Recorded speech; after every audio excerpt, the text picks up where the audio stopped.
শহরে বাজারে দেখো নারীদের ঢল, পর্দাবিহীন তারা করে ঝলমল, ঠিক কিনা? শহরে বাজারে দেখো নারীদের ঢল, পর্দাবিহীন তারা করে ঝলমল। অন্যকে তার দিকে আশেক বানায়, দেশটা আজ ধ্বংস হলো নারীর বেপরদায়। সবার মুখে একই আওয়াজ, হায় হায় হায়। ইবলিসে আজম বাংলাদেশে আগমন করিল নারীর বেশে, ঠিক কিনা? ইবলিসে আজম বাংলাদেশে আগমন করিল নারীর বেশে।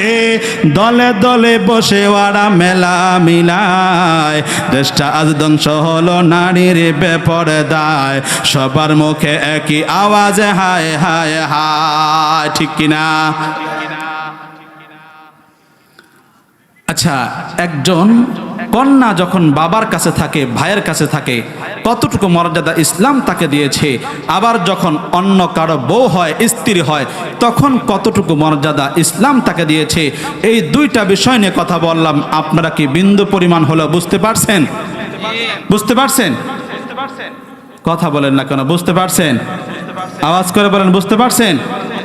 বিষয়টা বোঝানোর জন্য চেষ্টা করছি। এবার আসুন, যখন এই নারী বিবাহ বন্ধনে আবদ্ধ হওয়ার পরে মা হয়ে যায়, তার কত সম্মান, তার কত সম্মান। আচ্ছা বলেন তো দেখি, মায়ের মর্যাদা, যেই মা আমাদেরকে 10 মাস 10 দিন গর্ভে ধারণ করেছে, ওই মায়ের মর্যাদা, ওই মায়ের সম্মান আমাদের দিলে আছে না নাই? আরো জোরে বলেন, আছে না নাই?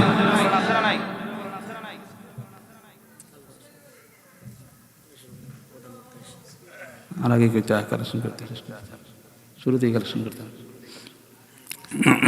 আচ্ছা ঠিক আছে।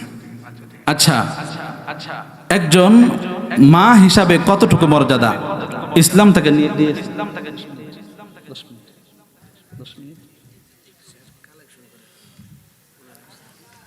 আচ্ছা ঠিক আছে। এই যে খাদিজা রাদিয়াল্লাহু